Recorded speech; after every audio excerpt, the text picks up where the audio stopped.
اعوذ باللہ من الشیطان الرجیم بسم اللہ الرحمن الرحیم رب اشرح لی صدری ویسر لی امری واحلل عقدۃ من لسانی یفقہوا قولی آمین یا رب العالمین۔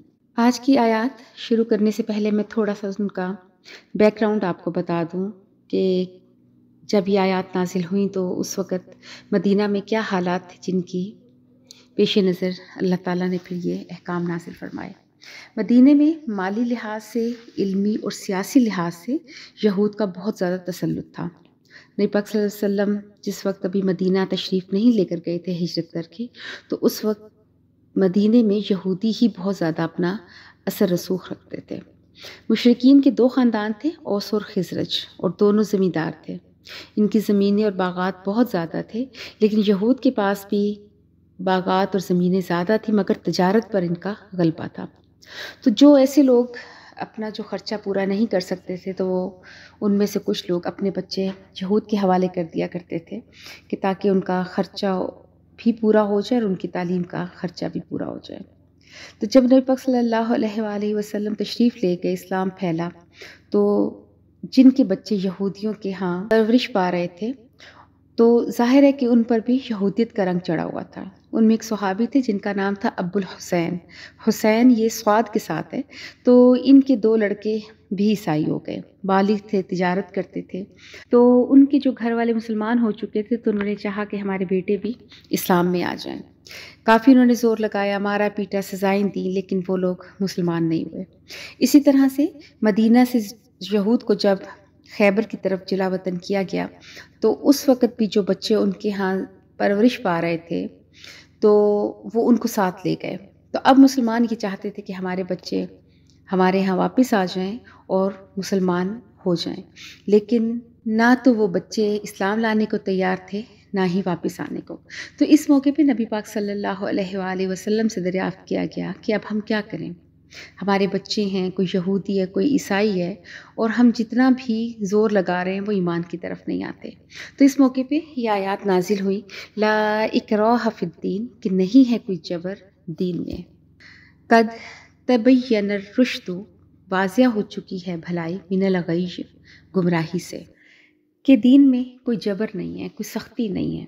آپ کو اللہ نے یہ حق دیا ہے یا آپ پہ فرض کیا ہے کہ تبلیغ کریں، ترغیب دیں، دین کی خوبیاں بیان کریں، ان کے عقیدے کی خرابیاں بیان کریں، لیکن زبردستی کسی کو منوایا نہیں جا سکتا اور نہ ہی منوانا چاہیے۔ نبی پاک صلی اللہ علیہ وآلہ وسلم کو بھی اللہ پاک نے قرآن پاک میں یہی بار بار کہا کہ آپ کا کام صرف پہنچانا ہے، ہدایت دینا میرا کام ہے۔ فَمَن یکفر، پس جس نے انکار کیا، بالطاغوت، طاغوت کا، وَیُؤْمِن بِاللَّہِ، اور اللہ پر ایمان لایا۔ طاغوت کیا ہے؟ حافظ ابن کثیر طاغوت کا معنی کرتے ہیں، اس کا مطلب ہے شیطان۔ طاغوت کا معنی جادو بھی ہے، بت بھی ہیں۔ حضرت امام مالک رحم اللہ فرماتے ہیں کہ کل ما یعبد من دون اللہ، اللہ کے علاوہ جس کی عبادت کی جاتی ہے وہ طاغوت ہے۔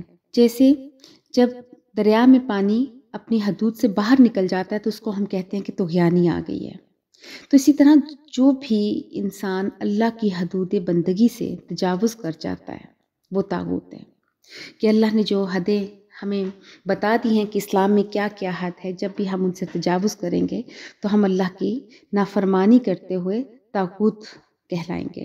تو فرمایا وَیُؤْمِن بِاللَّہِ، جو اللہ پر ایمان لایا، فَقَدِ اسْتَمْسَکَ، بس تحقیق اس نے پکڑ لیا، بِالْعُرْوَةِ الْوُثْقَىٰ، ایک مضبوط کڑا، لَا انفصام لَہَا، اور نہیں ہے اس کے لیے ٹوٹنا۔ کہ جو شخص ایمان لے آتا ہے اس نے ایک مضبوط کڑا تھام لیا ہے ایمان کا، اور اب وہ اللہ کے فضل کے ساتھ محفوظ رہے گا، گرے گا نہیں، اور اب وہ اللہ کی پناہ میں آ گیا ہے۔ اللہ سمیع علیم، اور اللہ سنتا بھی ہے اور جانتا بھی ہے۔ اللہ ولی الذین، اللہ دوست ہے ان لوگوں کا، آمنو، جو ایمان لائے۔ یعنی ایمان ایک ایسی چیز ہے جو اللہ اور اللہ کے بندے کے درمیان دوستی کا رشتہ پیدا کرتی ہے۔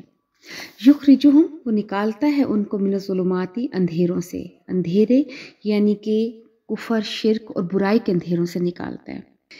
یہ دیکھیں کہ قرآن میں نور کا لفظ جب بھی آتا ہے تو ہمیشہ واحد آتا ہے، انوار کا لفظ نہیں آیا، جبکہ ظلمات ہمیشہ جمع میں آتا ہے، کیونکہ گمراہی کے مختلف شیڈز ہوتے ہیں۔ گناہ اور گمراہی انسان کو کس کس طریقے سے گھیرتی ہے انسان کبھی سوچ بھی نہیں سکتا کہ شیطان کے کیا کیا چال ہے جس سے وہ انسان کو پھنسا لیتا ہے اور گمراہی میں دھکیل دیتا ہے، اور ان گمراہی کے اندھیروں کو پہچاننے کا واحد ذریعہ قرآن اور حدیث ہے۔ فرمایا کہ جو لوگ اللہ کے دوست ہیں، جو ایمان لاتے ہیں، تو اللہ تعالیٰ ان کو گمراہی کے اندھیروں سے نکال کر النوری نور کی طرف لے آتے ہیں، اور اس کے برعکس وہ لوگ جو کافر ہیں، والذین کفروا اولیاؤہم الطاغوت، کہ وہ ساتھی ہیں طاغوت کے، یخرجونہم، اور وہ جو گناہ اور گمراہی کی جو چیزیں ہیں وہ نکالتی ہیں ان کو، من النوری نور سے، الی الظلماتی اندھیروں کی طرف۔ اولئک اصحاب النار، یہ لوگ دوزخ کے ساتھی ہیں، ہم فیہا خالدون، اور وہ اس میں ہمیشہ رہیں گے۔ اب آگے حضرت ابراہیم علیہ السلام اور نمرود کا ایک مناظرہ بیان ہو رہا ہے کہ حضرت ابراہیم علیہ السلام جس دور میں پیدا ہوئے، اس دور میں ایک قوم تھی عمالقہ، اور اس وقت ان کا اقتدار تھا۔ نمرود ابن کنعان اس وقت کا بادشاہ تھا، اور نمرود عراق کے بادشاہوں کا لقب ہوتا تھا، جیسے مصر کے بادشاہوں کا فرعون ہوتا ہے اس طرح، اور ملک تھا یہ عراق۔ تو جس وقت حضرت ابراہیم علیہ السلام پیدا ہوئے اس وقت وہاں پر بہت زیادہ بت پرستی ہوتی تھی، اور حضرت ابراہیم علیہ السلام کے جو والد تھے ان کا نام تھا آزر، اور وہ نمرود کے بہت قریب تھے، اور جہاں پر بت رکھے جاتے تھے، بنائے جاتے تھے، تو وہاں کی ذمہ داری ان کے سپرد تھی۔ تب اللہ کی شان دیکھیں کہ باپ بت بنانے والوں میں سے تھا اور بیٹا بت گرانے والوں میں سے، اور نمرود کی قوم سورج کو دیوتاؤں کا سردار مانتی تھی۔ تو جب حضرت ابراہیم نے توحید کی آواز بلند کی تو بظاہر تو حضرت ابراہیم کا حکومت کے ساتھ براہ راست کوئی تعلق نہیں تھا، لیکن ان کا یہ پیغام کہ تم صرف ایک خدا کو مانو، اس کا کوئی شریک نہیں، صرف اسی کی عبادت کرو، اسی سے ڈرو، اور اسی سے تمام امیدیں اپنی قائم کرو، تو یہ چیز جو تھی یہ نمرود کی سیاست پر ایک کاری ضرب تھی کہ یہاں پر جو نمرود نے اپنا خدائی کا دعویٰ کیا تھا وہ بیکار ہوتا نظر آ رہا تھا۔ اللہ پاک فرماتے ہیں کہ الم تری الی الذی، کیا نہیں دیکھا اس شخص کی طرف، حاج ابراہیم، کہ جس نے جھگڑا کیا ابراہیم کے ساتھ، فی ربہ، اس کے رب کے بارے میں، ان آتاہ اللہ، یہ کہ دیا اس کو اللہ نے ملک و بادشاہت، اللہ تعالیٰ نے تو اس کو جو بادشاہی دی تو اس کا تو نتیجہ یہ ہونا چاہیے تھا کہ وہ اللہ کا شکر ادا کرتا، لیکن اس نے خود کو اللہ کے مقابل کھڑا کر دیا۔ تو اس قول ابراہیم، جب کہا ابراہیم علیہ السلام نے، ربی الذی، کہ میرا رب وہ ہے، یحیی، جو زندہ کرتا ہے، و یمیت، اور مارتا ہے۔ قال، نمرود نے کہا، انا، میں، احیی، زندہ کرتا ہوں، و امیت، اور میں بھی مارتا ہوں۔ تو نمرود نے دو قیدی بلوائے کہ جن میں سے ایک کو سزائے موت ہو چکی تھی، اس نے اس کو رہا کر دیا، اور جس کو رہا کرنا تھا اس کو اس نے قتل کروا دیا۔ اس نے کہا یہ کام تو میں بھی کر سکتا ہوں، جس کو چاہے میں ماروں اور جس کو چاہے میں چھوڑ دوں۔ اب حضرت ابراہیم نے اگلی دلیل پیش کی۔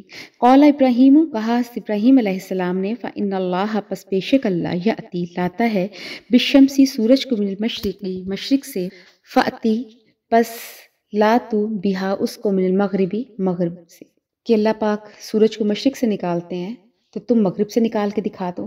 فَبُہِتَ الَّذِی، پس وہ مبہوت ہو گیا، کفر، جو کافر تھا، مبہوت ہو گیا یعنی حیران رہ گیا وہ شخص، اس کے پاس اب اس چیز کا کوئی جواب نہیں تھا۔ واللہ، اور اللہ، لا یہدی، نہیں ہدایت دیتا، قوم الظالمین، ظالم قوم کو۔ حضرت ابراہیم اور نمرود کا جو قصہ ہے اس میں بہت ساری حکمتیں پوشیدہ ہیں کہ یہ جو دنیا ہے یہ امتحان کی جگہ ہے، اس لیے اس کو اس طرح سے بنایا گیا ہے کہ ایک سی چیز کو آدمی دو مختلف معنوں میں لے سکتے ہیں۔ مثلا ایک شخص کے پاس اگر دولت اور اقتدار آ جائے تو وہ اس کو ایسے رخ سے دیکھ سکتا ہے کہ اس کی کامیابی اس کو اپنی صلاحیتوں کا نتیجہ نظر آتی ہے۔ اسی طرح یہ بھی ممکن ہے کہ وہ اس کو ایسے رخ سے دیکھے کہ اس کو محسوس ہو کہ اس کو جو کچھ ملا ہے وہ سراسر اللہ کا انعام ہے۔ یعنی آسان لفظوں میں کہ پہلی صورت ظلم کی صورت ہے، دوسری صورت شکر کی صورت ہے، کہ جس شخص کے اندر ظالمانہ مزاج ہوگا اس کے لیے موجودہ دنیا صرف اور صرف گمراہی کی خوراک ہوگی۔ اس کو ہر واقعے میں تکبر، خود پسندی کی غذا ملے گی، یعنی کہ وہ اس کی کامیابی اس کی ان صفات کو بڑھانے میں مددگار ہوں گی، اور جب کہ اس کے برعکس جس کے اندر شکر کا مزاج ہوگا، اس کے لیے ہر واقعہ، ہر نشانی اللہ کی، ہر انعام اللہ کا ہدایت کا سامان ہو جائے گا، اور خدا کی دنیا اپنی تمام وسعتوں کے ساتھ اس کے لیے اس کا ایمان بڑھانے کا ذریعہ بن جائیں گی۔